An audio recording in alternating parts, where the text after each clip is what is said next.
Hello student, welcome back to my channel Samrat academy. Student, मेरा नाम है आकाश। आज की वीडियो क्लास 10th वालों के लिए बहुत ही ज़्यादा इंपॉर्टेंट है। आज मैं आप लोगों को 20 महत्वपूर्ण बहुविकल्पीय प्रश्न बताने वाला हूं साइंस के, जो कि आपको यह पेपर में 100% पूछा जाएगा। बहुत ही इंपॉर्टेंट क्वेश्चंस आज की वीडियो में आप लोगों को बताने वाला हूं, तो वीडियो को पूरा देखना और साथ ही साथ मुझसे पहले आप लोग आंसर बताना। लास्ट में जरूर कमेंट करना कि 20 में से कितना क्वेश्चंस आप कर पाए हो।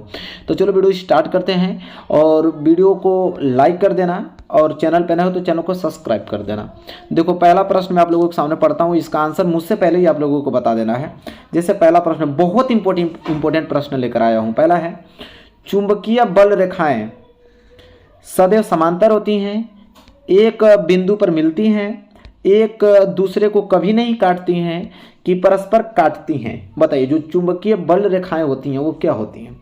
ठीक है, तो सबको मालूम है कि इसका राइट आंसर क्या होगा। पहले आप लोग कमेंट कर लीजिए, इसके बाद में बताता हूं। तो इसका राइट आंसर हो जाएगा ऑप्शन नंबर सी, एक दूसरे को कभी नहीं काटती हैं। जो चुंबकीय बल रेखाएं होती हैं वो एक दूसरे को कभी नहीं काटती हैं, इसलिए ऑप्शन सी इस क्वेश्चन का राइट आंसर हो जाएगा। ठीक है, चलिए आगे बढ़ते हैं। अगला क्वेश्चन पढ़ता हूँ, क्वेश्चन नंबर दूसरा। बहुत इंपॉर्टेंट क्वेश्चन है। किसी चालक में 2 एम्पियर की धारा प्रवाहित हो रही है, 2 सेकेंड में चालक से गुजरने वाले आवेश की मात्रा होगी। बताइए, थोड़ा सा आप फार्मूला मालूम है तो फार्मूला पे आप अप्लाई करके तुरंत आंसर बता सकते हो। 4 कूलाम होगा, 1 कूलाम होगा कि 6 कूलाम होगा कि 8 कूलाम होगा? बताइए क्या होगा राइट आंसर क्वेश्चन नंबर दूसरे का। तो देखिए, एक फार्मूला होता है, ये हमसे पूछा है आवेश, तो एक फार्मूला होता है Q बराबर आई टी। फार्मूला होता है Q बराबर आई टी। तो आई आपका एम्पियर दिया है, आई मतलब धारा दिया है 2 एम्पियर, तो आई की जगह 2 लिख देंगे। समय आपको 2 सेकेंड, तो 2 गुणे 2 कितना हो जाएगा? 4 हो जाएगा। कुलाम है तो आप लोगों का, अरे आवेश है तो आवेश का मात्रा क्या होता है? कुलाम होता है। तो 4 कुलाम इस क्वेश्चन का राइट आंसर हो जाएगा। मतलब कि ऑप्शन नंबर ए इस क्वेश्चन का राइट आंसर है। आगे बढ़ेंगे, क्वेश्चन नंबर तीसरा देखेंगे और क्वेश्चन नंबर तीसरा मैं आप लोगों को बताता हूँ, बहुत ही ज़्यादा इंपॉर्टेंट क्वेश्चन है कि विद्युत शक्ति का मात्रक होता है। बताइए, वोल्ट होता है कि वाट होता है कि एम्पियर होता है कि ओम होता है? ठीक है, बताइए क्या होगा राइट आंसर। तो सबको मालूम है कि मैं पहले आप लोगों को पूरा डिटेल बता देता हूं। जैसे वोल्ट है तो वोल्ट आपका विभवांतर का सूत्र होता है, मात्रक होता है। एम्पियर जो होता है वो धारा का होता है। ओम जो होता है वो आपका प्रतिरोध का होता है। बच गया आपका वाट, वाट जो होता है वो पी का वैल्यू होता है, पावर का। तो इसलिए राइट आंसर हो जाएगा आपका बी। ठीक है, विद्युत शक्ति का मात्रक क्या होता है? वाट होता है। चलिए आगे बढ़ेंगे, अगला question, question number 4। Question number 4 है कि विद्युत धारा का मापन किया जाता है। कह रहा है कि विद्युत धारा जो मापते हैं वो किस यंत्र से नापते हैं? वोल्ट मीटर से कि अमीटर से कि गैल्वेनोमीटर से कि ऊर्जा मीटर से? बताइए क्या होगा राइट आंसर क्वेश्चन नंबर 4 का। बहुत ही ज्यादा इंपॉर्टेंट क्वेश्चन है। तो इसका आंसर बहुत सिंपल है कि विद्युत धारा का मापन किसके किया जाता है? तो अमीटर से किया जाता है। किससे? अमीटर से हम विद्युत धारा को माप सकते हैं। चलिए आगे बढ़ेंगे, क्वेश्चन नंबर 5। क्वेश्चन नंबर 5 बहुत इंपॉर्टेंट प्रश्न है। बताइए, प्रिज्म से श्वेत प्रकाश की किरण गुजरने पर सबसे अधिक विचलन होता है। कह रहा है कि प्रिज्म से जब श्वेत प्रकाश गुजरती है तो सबसे अधिक विचलन होता है बैगनी रंग का, हरे रंग का, पीले रंग का, लाल रंग का? बताइए क्या होगा राइट आंसर क्वेश्चन नंबर 5 का। तो भाई इसका राइट आंसर हो जाएगा बैगनी रंग का। बैगनी रंग सबसे ज्यादा विचलित होती है, ठीक है, और लाल सबसे कम होता है। ठीक है, चलिए आगे बढ़ेंगे, क्वेश्चन नंबर 6। इसका तो आंसर सब लोग जानते हैं कि सामान्य स्वस्थ आंख के लिए दूर बिंदु होता है। अगर आपकी आंख स्वस्थ है तो आप कितना दूर तक देख सकते हैं? बताइए, 25 सेंटीमीटर तक, 50 सेंटीमीटर, 100 सेंटीमीटर, अनंत तक? तो सिंपल जवाब होगा भैया कि अनंत तक देख सकते हैं। हम लोग चांद तारे को देख लेते हैं अपनी आंखों से। ठीक है, चलिए आगे बढ़ेंगे, अगला क्वेश्चन नंबर 7वां देखिए। क्वेश्चन नंबर 7वां है, निम्न में दिए गए माध्यमों में प्रकाश की चाल न्यूनतम होती। ठीक है, मतलब किस माध्यम में प्रकाश की चाल न्यूनतम होगी, सबसे कम होगी? हीरा में, जल में, कांच में, केरोसिन में? बताइए क्या होगा राइट आंसर क्वेश्चन नंबर 7वें का। सबको मालूम भाई इसका राइट आंसर होगा हीरा में, क्योंकि हीरा का अपवर्तनांक ज्यादा होता है। जिसका अपवर्तनांक ज्यादा होता है उसमें प्रकाश की चाल बहुत कम हो जाती है। ठीक है, अपवर्तनांक ज्यादा का मतलब उसमें बहुत ज्यादा सघन माध्यम पाया जाता है, बहुत सघन माध्यम, तो भाई प्रकाश स्पीड उसकी स्लो हो ही जाएगी। ठीक है, चलिए आगे बात करते हैं, क्वेश्चन नंबर 8।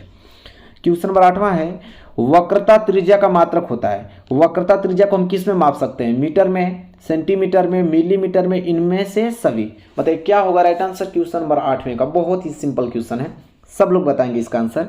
तो इसका हो जाएगा इनमें से सभी, क्योंकि वक्रता त्रिज्या कोई बाउंडेशन थोड़ी है कि आप मीटर में ही नापोगे, आपका मन सेंटीमीटर में ले लो, आपका मन मिलीमीटर में ले लो, तो इनमें सभी हो जाएगा। चलो आगे बात करेंगे क्वेश्चन नंबर 9।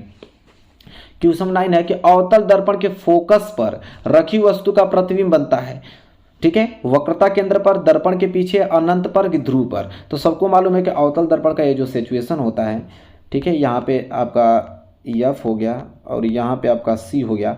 अगर F पे वस्तु को रख दे तो उसका प्रतिबिंब कहाँ बनेगा, सबको मालूम है कि अनंत पर बनता है।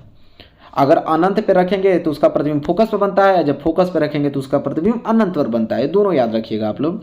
तो हमसे प्रश्न पूछा है कि फोकस पर रखेंगे तो कहाँ, तो सिंपल है, अनंत पर बनेगा। ठीक है, अगला प्रश्न देखेंगे, प्रश्न नंबर 10वां कह रहा है कि जैव विकास का सिद्धांत प्रतिपादित करने वाले वैज्ञानिक का नाम है। कौन वैज्ञानिक जैव विकास सिद्धांत प्रतिपादित किए? Charles Darwin, Gregor Mendel, Jagadish Chandra Bose के हर गोविंद खुराना।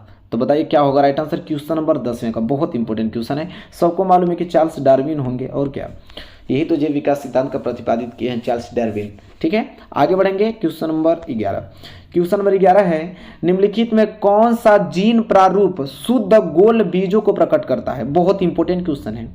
ठीक है, कौन सा प्रारूप शुद्ध गोल बीजों को प्रकट करता है? Small T, capital T small T, small T capital T की कैपिटल RR। बताइए क्या होगा राइट आंसर क्वेश्चन नंबर 11 का। तो देखिए क्या बोला है, शुद्ध गोल बीजों को प्रकट करता है, ऑप्शन नंबर डी। ठीक है, दोनों कैपिटल RR। ठीक है, याद रखिएगा, बहुत इंपॉर्टेंट क्वेश्चन है, 2022 में बहुत बार क्वेश्चन पूछा गया था। आगे बढ़ेंगे, क्वेश्चन नंबर 12। मुकुलन पाया जाता है, तो बहुत सिंपल क्वेश्चन है, मुकुलन पाया जाता है प्लेनेरिया में, हाइड्रा में, लेशमानिया में, इनमें से कोई नहीं। क्वेश्चन नंबर 12 का राइट आंसर बताइए क्या होगा। मुझसे पहले ही आप लोग आंसर बताइए ना, क्योंकि बहुत नॉर्मल क्वेश्चंस मैं आप लोगों से पूछ रहा हूँ।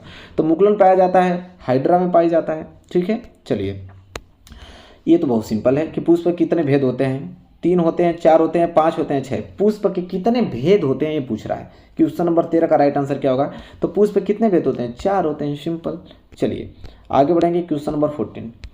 मूत्र निर्माण होता है, जो टॉयलेट होता है उसका निर्माण कहाँ होता है? वृक्क में होता है, यकृत में होता है, प्लीहा में होता है, हृदय में? बताइए, नॉर्मल क्वेश्चन है, अगर आप लोग बायो पढ़ते हो तो इसका सिंपल आप जवाब दे पाओगे कि मूत्र का निर्माण कहाँ होता है।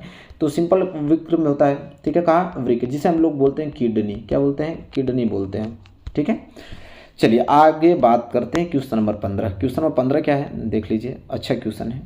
लार में कौन सा एंजाइम पाया जाता है? बहुत सिंपल है, पेप्सिन, एमाइलेज, ट्रिप्सिन, लाइपेज। बताइए क्या होगा राइट आंसर क्वेश्चन नंबर 15 का। बहुत सिंपल क्वेश्चन है, लार में कौन सा एंजाइम पाया जाता है? सबको मालूम है कि एमाइलेज एंजाइम पाया जाता है, एमाइलेज एंजाइम लार में पाया जाता है।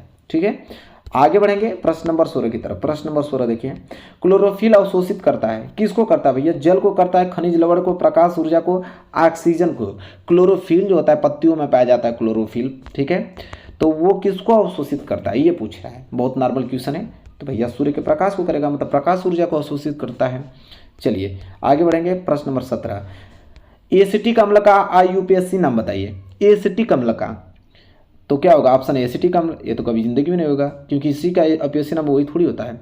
एथेनोइक अम्ल, मेथेनोइक अम्ल, प्रोपेनोइक अम्ल, इन तीनों में से बताइए क्या होगा राइट आंसर। एसिटिक अम्ल का IUPAC नाम पूछ रहा है। ठीक है, तो सबको मालूम होना चाहिए, एथेनोइक अम्ल होता है। क्या होता है?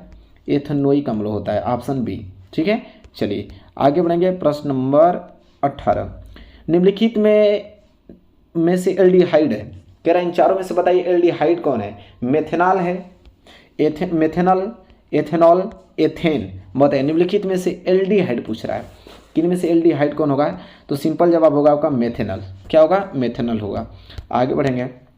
प्रश्न नंबर 19 कह रहा है कि ऊपर दी गई अभिक्रिया किस प्रकार की है? देखिए आपका आयरन ऑक्साइड है, एल्युमिनियम के साथ अभिक्रिया करके, ठीक है, एल्युमिनियम ऑक्साइड और लोहा बना रहा है। तो ये जो ऊपर आप रिएक्शन देख रहे हो, कह रहा है किस प्रकार का रिएक्शन है? संयोजन अभिक्रिया है, द्विस्थापन अभिक्रिया है, वियोजन अभिक्रिया है, विस्थापन अभिक्रिया है। तो इसका राइट आंसर भैया, इस प्रश्न को तो बहुत बार मैं पढ़ा चुका हूँ, तो रटा होना चाहिए आप लोगों को, विस्थापन अभिक्रिया है। कौन सा अभिक्रिया है? विस्थापन अभिक्रिया है, क्योंकि यहाँ पे आप देख पा रहे हो कि जो एल्युमिनियम है वो लोहा को क्या कर दिया? विस्थापित करके अलग कर दिया। ठीक है, सिंपल जवाब होना चाहिए आप लोगों को। प्रश्न नंबर 20 लास्ट, धामन सोडा का रासायनिक सूत्र है, बताइए धामन सोडा का रासायनिक सूत्र क्या होता है? NaHCO3 होता है कि Na2CO3 10H2O होता है कि CaOCl2 होता है कि NaOH होता है? बताइए धामन सोडा का रासायनिक सूत्र क्या होता है? तो देखिए धामन सोडा को हम लोग सोडियम कार्बोनेट बोलते हैं, तो सिंपल जवाब हो जाएगा आपका बी वाला Na2CO3 10H2O। ये आप लोगों का धामन सोडा का सूत्र होता है। और ये जो सूत्र आप लोगों का होता है मैं बता देता हूँ, इसे बोलते हैं सोडियम बाइकार्बोनेट। ये होता है आप लोगों का मीठा सोडा, मीठा सोडा मतलब खाने वाला सोडा। ये आपका क्या होता है? CaOCl2 कैल्शियम ऑक्सीक्लोराइड, ये होता है विरंजक चूर्ण का। विरंजक चूर्ण को हम लोग ब्लीचिंग पाउडर को हम कैल्शियम ऑक्सीक्लोराइड कहते हैं। ये तो आप सबको मालूम है ना, वो सोडियम हाइड्रोक्साइड है, ठीक है। तो यहाँ तक आप लोगों को मालूम होना चाहिए। तो मेरे प्यारे विद्यार्थियों 20 क्वेश्चन में से कितना क्वेश्चन आपने सही किया जरूर कमेंट करके बताइए, मैं सबका कमेंट देखूंगा, ठीक है। वीडियो को लाइक कर दो, चैनल पर न हो तो जरूर चैनल को सब्सक्राइब कर दो और शेयर करो कि ताकि आपके फ्रेंड्स सभी लोग जितने भी क्लास 10th में हैं सब इस टेस्ट को देख पाएँ कि कितना वो तैयारी उनकी चल रही है अच्छे से। मिलेंगे नेक्स्ट वीडियो में, तब तक के लिए धन्यवाद।